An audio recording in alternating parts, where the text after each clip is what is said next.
Face à la bande, votre rendez-vous politique. Aurélien Taché, vous êtes député Europe Écologie Les Verts de la 10e circonscription du Val d'Oise et trésorier du groupe écologiste. Merci d'avoir accepté notre invitation. Vous avez 39 ans et lors de vos études à Limoges, vous découvrez la politique en vous engageant à l'UNEF que vous présiderez puis à la section locale du PS. 2014, vous devenez conseiller de la ministre du Logement sous Hollande, Sylvia Pinel, puis Emmanuel Cos. Fini le PS, en 2017, vous vous présentez aux législatives sous l'étiquette La République En Marche. Vous êtes élu, mais au mois de mai 2020, vous claquez la porte du parti présidentiel, arguant que vous êtes un homme de gauche, et c'est pourquoi vous devez quitter La République En Marche. En 2022, c'est sous l'étiquette Europe Écologie Les Verts que vous briguez un deuxième mandat. Vous êtes réélu le 19 juin dernier. Aurélien Taché, on vous connaît aussi pour quelques coups d'éclat. En septembre 2022, vous êtes condamné à 5 000 € d'amende pour avoir insulté des policiers lors d'une bagarre dans laquelle vous étiez impliqué à la sortie d'un bar de Niort. Décembre 2022, vous vous illustrez en étant saoul lors d'une représentation théâtrale à Paris. Vous vous défendez en expliquant sortir d'un dîner et d'avoir bu un verre ou deux. Aurélien Taché, pour débuter face à la bande, je vous confie à Axel Rebaud qui ouvre donc cette première partie. Aurélien Taché, mardi, les députés ne voteront donc pas sur un potentiel retour de la retraite à 62 ans, retour à la case départ. Est-ce que ça valait le coup ? Écoutez, évidemment que ça valait le coup, simplement quand on est avec une majorité relative, puisque c'est une majorité relative qui soutient aujourd'hui Emmanuel Macron, qui n'accepte pas la démocratie, ni le jeu parlementaire classique, qui pour la première fois dans l'histoire de la Ve République et de ce Parlement nous impose une règle où, par exemple, tous les sous-amendements sont interdits en commission. Vous avez le groupe Les Républicains qui, par une manœuvre, remplace les députés qui étaient contre cette réforme par des députés qui sont finalement en faveur de cette réforme. Vous ne pouvez pas réussir à suivre les règles du jeu démocratique et donc à avoir des victoires politiques normales. Donc oui, ça valait le coup, ça démontrera aux uns et aux autres qui sont vraiment ceux qui défendent les Français et croient à la démocratie. Donc c'était votre barreau d'honneur, à vous, à la NUPES et à Europe Écologie Les Verts. Aujourd'hui, c'est quoi la stratégie maintenant ? Ah oui. C'est quoi votre stratégie aujourd'hui à Europe Écologie Les Verts et avec la NUPES pour relancer la mobilisation ? Pour relancer la mobilisation. Alors sur la mobilisation, c'est d'abord aux organisations syndicales de se positionner. Nous, on est évidemment très mobilisés à l'Assemblée nationale pour finalement empêcher cette réforme de passer. Mais c'est vrai que sur le plan purement parlementaire, on a quand même un peu tout essayé. Maintenant, je pense que ce qu'il faut, c'est que effectivement sur le terrain, les Français continuent de se mobiliser, que les organisations syndicales organisent cette mobilisation et que nous déposions certainement une motion de censure pour faire tomber ce gouvernement. Et je pense que la dernière fois, il n'a manqué que 9 voix quand Charles de Courson a déposé cette motion de censure. Je crois que cette fois-ci, ces 9 voix pourraient bien être retrouvées et le gouvernement d'Elisabeth Borne être renversé. Vous dites justement, Aurélien Taché, au niveau parlementaire, on a un peu tout essayé. Les Français, eux, ils sont fatigués. Les manifestants, aux dernières manifestations, ils étaient, même si elle était quand même encore là, la mobilisation, ils étaient de moins en moins nombreux.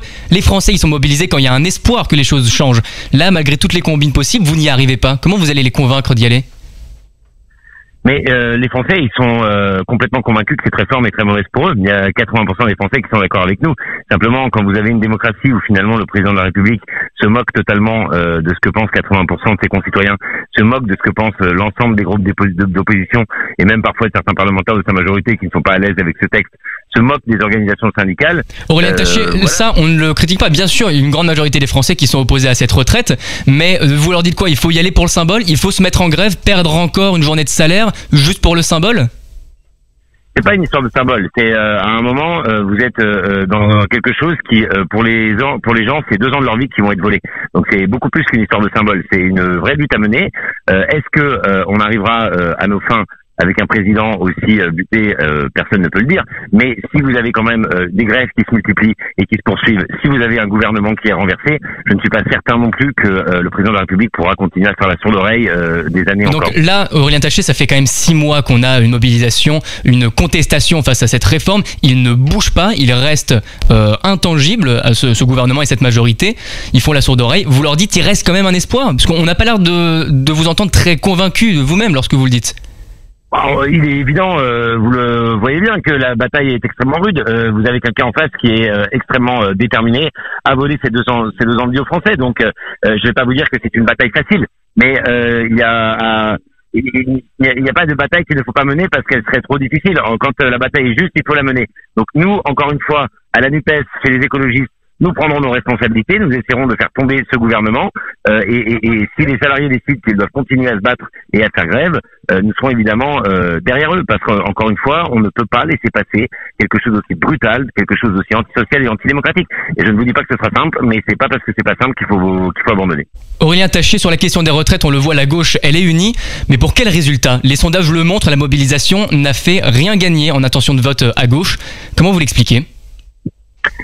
Alors les intentions de vote, quand on est juste un an après un scrutin, c'est difficile. Mais sur ce qui est des législatives, on a des études d'opinion qui montrent aussi que s'il y avait une dissolution demain, la NUPES gagnerait des députés. Donc moi, je n'ai pas forcément cette lecture-là.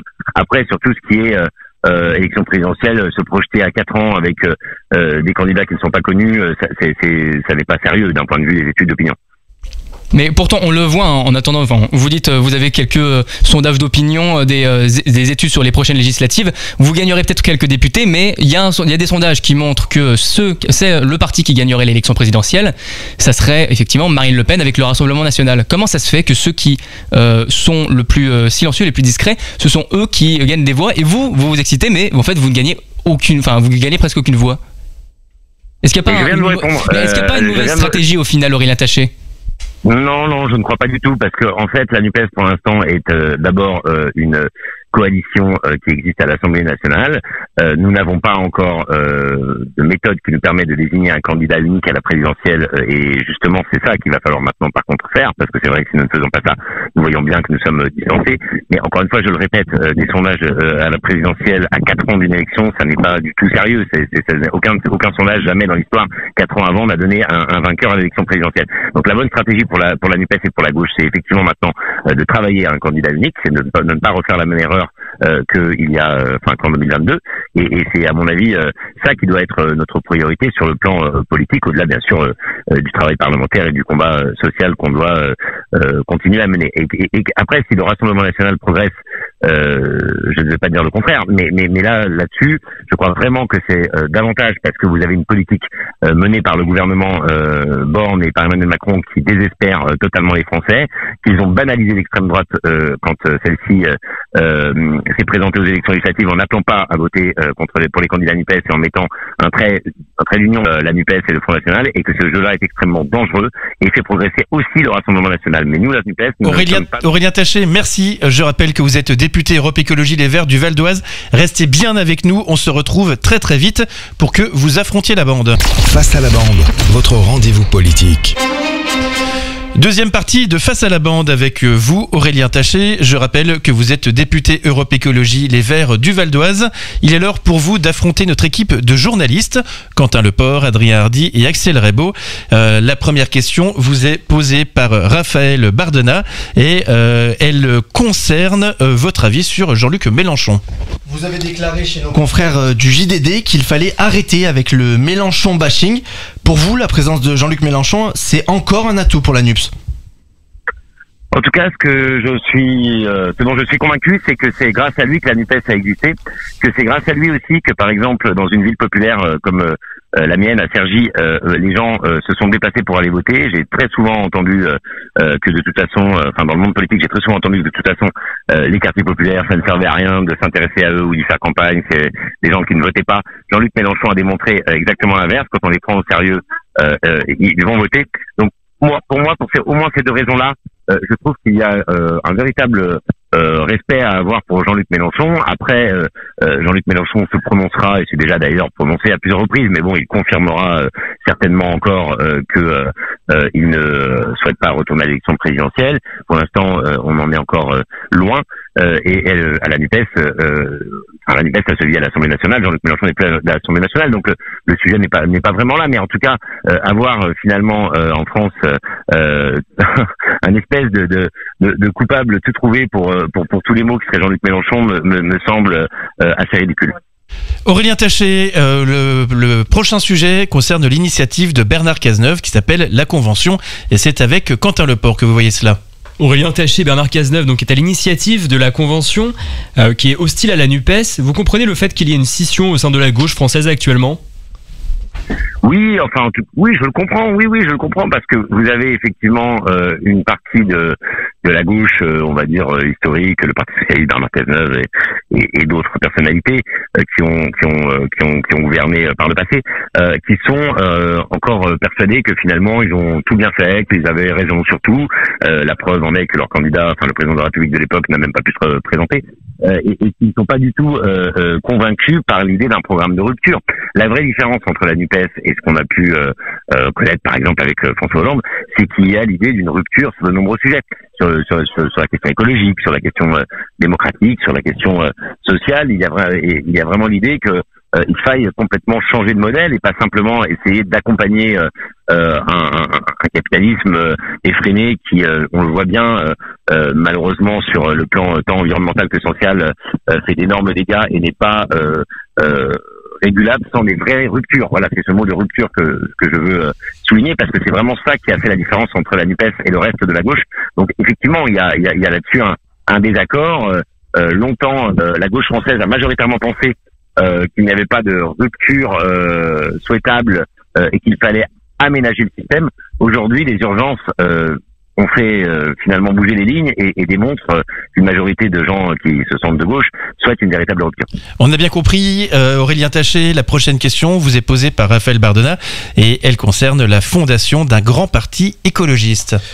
Vous avez déclaré à Libération que vous souhaitiez donc la formation d'un futur grand parti écologiste. Est-ce qu'il pourrait y avoir des gens de Renaissance et de la droite dans ce grand parti, Aurélien Taché ?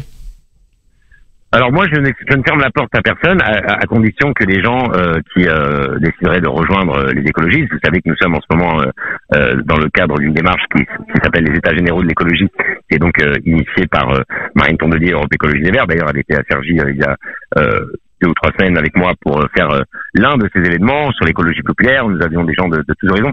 Mais moi, j'ai aucun problème avec le fait que des gens qui aient pu se sentir à droite ou à Renaissance rejoignent ce futur parti à condition qu'ils soient finalement convaincus par son programme. Si ce sont des gens qui considèrent qu'effectivement, au nom de l'impératif climatique, il y a aujourd'hui des réformes. Donc en fait, il faut que ce soit des gens de gauche, tout simplement, Aurélien Taché. Ce que vous êtes en train de dire, si vous parlez, il faut qu'ils deviennent des gens de gauche.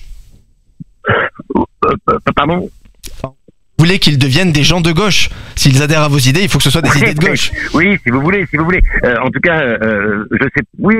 Monsieur Pisani-Ferry est-il de gauche ou de droite ? Je n'en sais rien. Toujours est-il que dans son rapport, il dit qu'il faut un ISF, un impôt sur la fortune climatique pour financer la transition écologique. Moi, tous les gens qui sont d'accord avec ça sont les bienvenus. Aurélien Taché, vous allez retrouver Axel Rebaud qui va vous poser une question concernant le modèle écologiste allemand.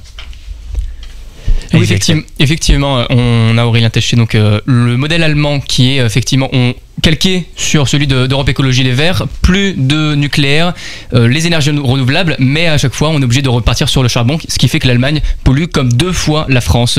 Est-ce que c'est vraiment le modèle que vous voulez suivre ? Moi, ce que je pense fondamentalement, c'est qu'on peut avoir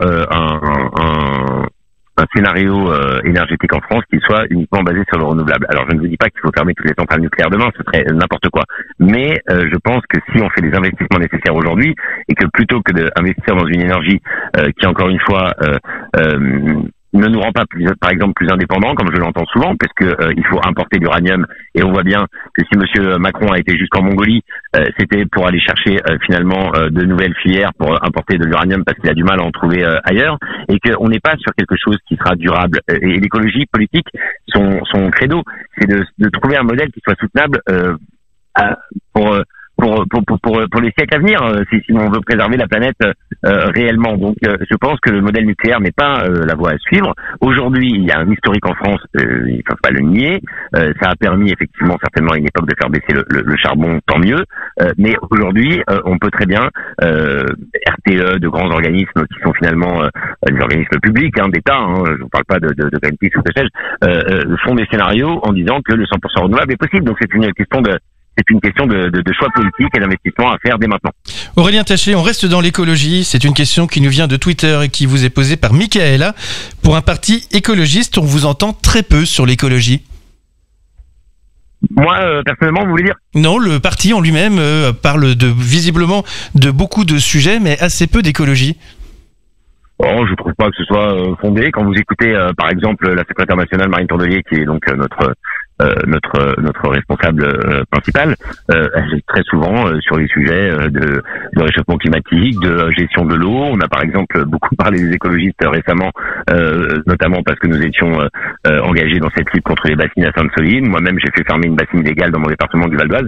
Donc non, nous sommes tout à fait sur ces enjeux-là, mais l'écologie politique, ça n'est pas juste l'environnementalisme, si vous voulez.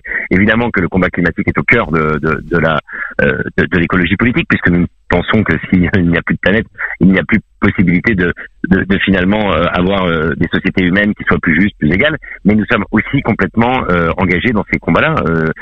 Encore une fois, l'écologie politique, ça n'est pas juste le ministère de l'Environnement, c'est avoir une vision de la société sur l'ensemble des sujets. Donc il est normal aussi qu'on parle d'autres sujets. Aurélien Taché, merci d'avoir accepté notre invitation. Merci beaucoup d'avoir joué le jeu de Face à la bande. Je rappelle que vous êtes député Europe Écologie Les Verts de la 10e circonscription du Val d'Oise. Merci beaucoup. Face à la bande, votre rendez-vous politique.